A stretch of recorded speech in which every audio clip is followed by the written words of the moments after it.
সাধারণ গণিতের বৃত্ত এমসিকিউর আজকে আমরা শেষ পর্ব অর্থাৎ ৫ম নম্বর পর্ব নিয়ে আসলাম। ৫ নম্বর পর্ব এই ধারাবাহিক হয়ে আমরা ১ থেকে ৪ নম্বর পর্ব শেষ করছি।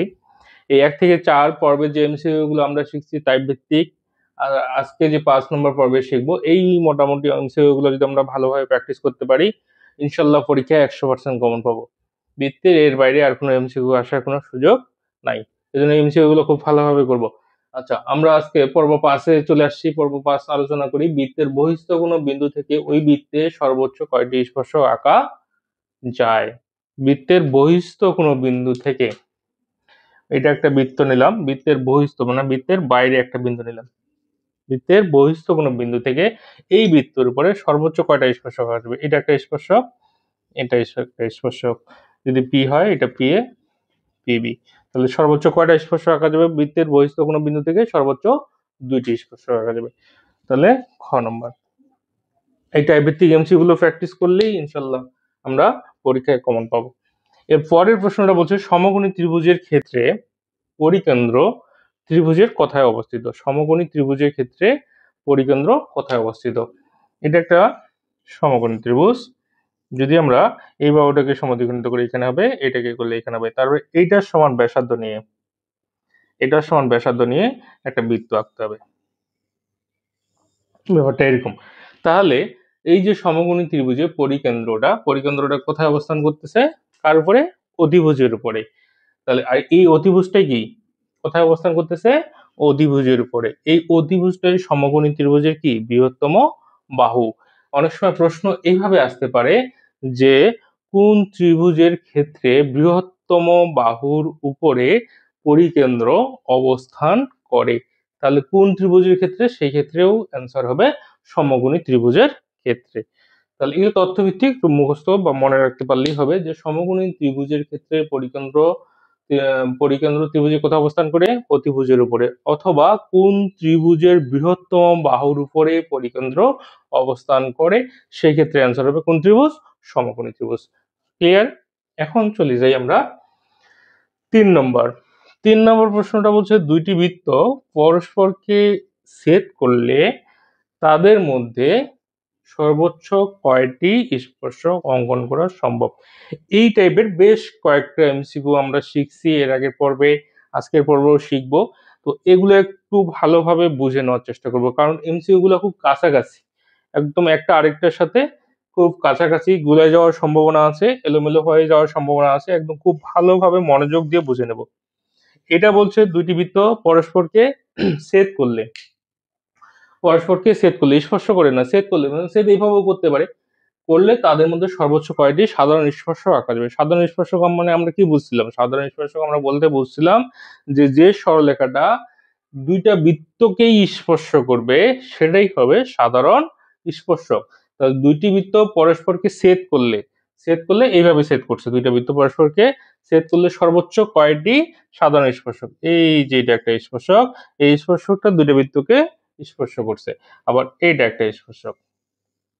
তাহলে দুইটি বৃত্ত পরস্পরকে ছেদ করলে তাদের মধ্যে সর্বোচ্চ কয়টি সাধারণ স্পর্শক আঁকা যাবে? সর্বোচ্চ 2টি সাধারণ স্পর্শক অঙ্কন করা সম্ভব। এবার আমরা আসি পরের প্রশ্নটাতে, যে কোন ত্রিভুজের কয়টি বহিবৃত্ত আঁকা যায়, অর্থাৎ কোন ত্রিভুজে কয়টি বহিবৃত্ত আঁকা সম্ভব। যদি এটা একটা ত্রিভুজ হয় তাহলে এই বাহুকে আমরা বর্ধিত করব, এই বাহুকে বর্ধিত করব, এই বাহুকে বর্ধিত করব। আচ্ছা, তারপরে আমরা যদি এখন আঁকি তাহলে এইখানে একটা বহিবৃত্ত আঁকতে পারবো, এইখানে একটা বহিবৃত্ত আঁকতে পারবো, আর এইখানে একটা বহিবৃত্ত আঁকতে পারবো। তাহলে কোন ত্রিভুজে কয়টি বহিবৃত্ত অঙ্কন করা সম্ভব হবে? সর্বোচ্চ 3টি বহিবৃত্ত অঙ্কন করা সম্ভব হবে। আশা করি বোঝা যাচ্ছে।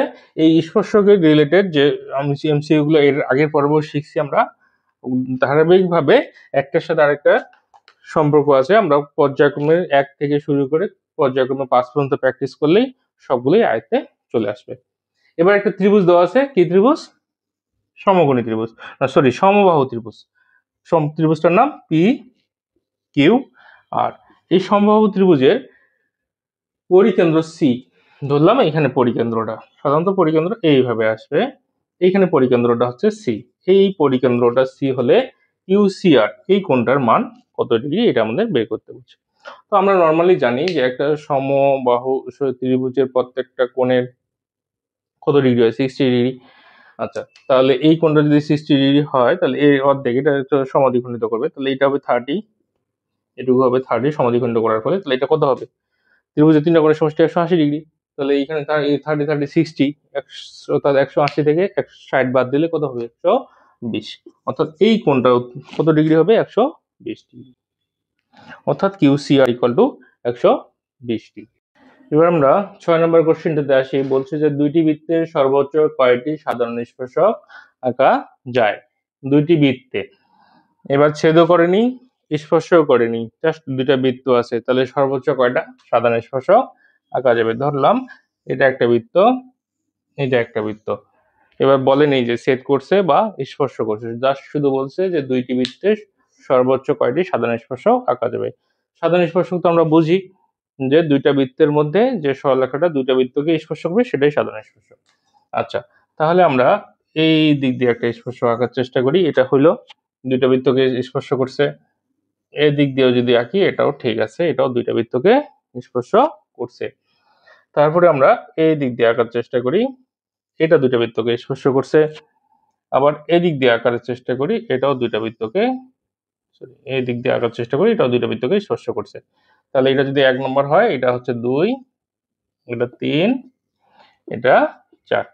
তাহলে দুইটা বৃত্তের মধ্যে সর্বোচ্চ কয়টা স্পর্শক আঁকা সম্ভব, সর্বোচ্চ 4টা স্পর্শক আঁকা সম্ভব যদি এটা ছেদ বা স্পর্শ না করে। তাহলে দুইটা বৃত্তের সর্বোচ্চ কয়টা স্পর্শক আঁকবো আমরা, 4টা। এবার পরেরটাতে আসি, বৃত্তের ভিতরে অবস্থিত কোনো বিন্দু থেকে কয়টি স্পর্শক আঁকা যাবে। বৃত্তের ভিতরে কোনো বিন্দু থেকে, এই যে একটা বৃত্ত, বৃত্তের ভিতরে ধরলাম এটা একটা বিন্দু, এই বিন্দু থেকে কয়টি স্পর্শক আঁকা যাবে। এই বিন্দু থেকে আদৌ কোনো স্পর্শক আঁকা কি সম্ভব, সম্ভব নয়। তাহলে বৃত্তের ভিতরে অবস্থিত কোনো বিন্দু থেকে কোনো স্পর্শক অঙ্কন করা সম্ভব নয়, তার মানে কয়টি স্পর্শক আঁকা যাবে, একটিও না, মানে 0। এবার পরের প্রশ্নটাতে আসি আমরা, বলছে দুইটি বৃত্ত পরস্পরকে অন্তঃস্পর্শ করলে কেন্দ্রদ্বয়ের দূরত্ব কোনটি হবে, কোনটি হবে। যারা আমরা ধারাবাহিকভাবে আমাদের এই 5 পর্বের বৃত্তের এমসিকিউ গুলো প্রত্যেকটা পর্ব দেখছি, তারা আশা করি এই উত্তরটা পারবো, কারণ এই উত্তরটা কোনো একটা পার্টের মধ্যে অলরেডি আলোচনা করা হয়েছে। তারপর এখানে দেখাই যেহেতু কোশ্চেনটা আছে, এটা একটা বৃত্ত, এটা একটা বৃত্ত, ধরলাম এই বড় বৃত্তটার ব্যাসার্ধ এটা, আর ছোট বৃত্তটার ব্যাসার্ধ হচ্ছে এটা। বড় বৃত্তটা আর একটু বড় হবে, তাহলে ধরলাম এরকম। একটু ক্লিয়ার করে দেই, একটা বড় বৃত্ত অঙ্কন করি, এটা বড় বৃত্ত, এর ব্যাসার্ধ হচ্ছে এটুকু, আর একটা ছোট বৃত্ত অঙ্কন করি, ধরলাম যে এরকম একটা বৃত্ত, এর ব্যাসার্ধ হচ্ছে এটুকু। এই দুইটা বৃত্তের ব্যাসার্ধের যদি কি অন্তঃস্পর্শ করলে কেন্দ্রদ্বয়ের দূরত্ব হবে এদের কি ব্যাসার্ধদ্বয়ের অন্তরের সমান বা বিয়োগফলের সমান। যারা আমরা এর আগে ভিডিওগুলো দেখছি, এই এমসিকিউটা অলরেডি পারার কথা। এবার আমরা পরেরটাতে আসি, তাহলে কি হবে, এটা দুইটি বৃত্ত পরস্পরকে অন্তঃস্পর্শ করলে কেন্দ্রদ্বয়ের দূরত্ব কি হবে, এদের ব্যাসার্ধদ্বয়ের বিয়োগফলের সমান বা অন্তর।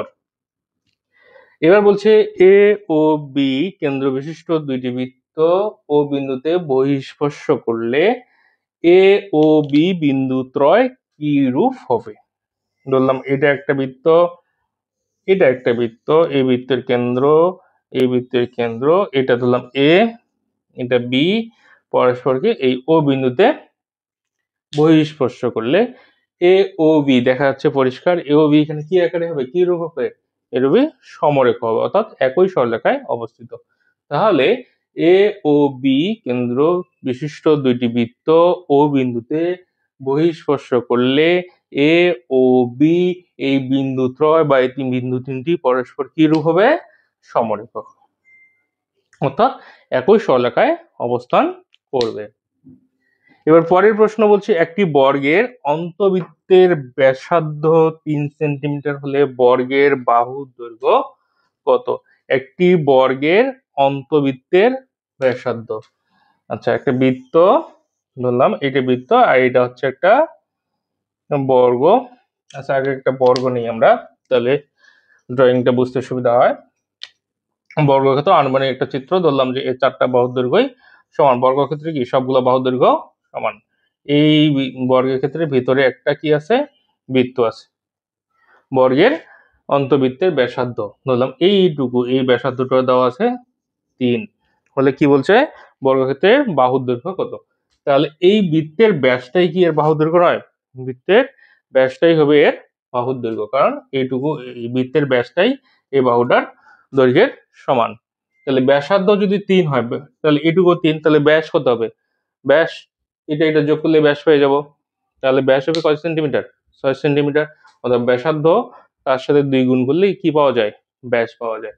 তাহলে যদি একটি অন্তবৃত্তের ব্যাসার্ধ 3 সেন্টিমিটার থাকে, তাহলে বর্গের বাহুর দৈর্ঘ্য কয় সেন্টিমিটার? 6 সেন্টিমিটার। কারণ এই পুরোটা মিলেই বাহুর দৈর্ঘ্যের সমান, অর্থাৎ ব্যাসটাই বাহুর দৈর্ঘ্যের সমান। তাহলে এই বাহুর দৈর্ঘ্য হবে 6 সেন্টিমিটার। আশা করি 1 থেকে 10 পর্যন্ত আজকের পর্ব 5 এর এমসিকিউ গুলো সবার ভালোভাবে বোঝা গেছে। আল্লাহ হাফেজ।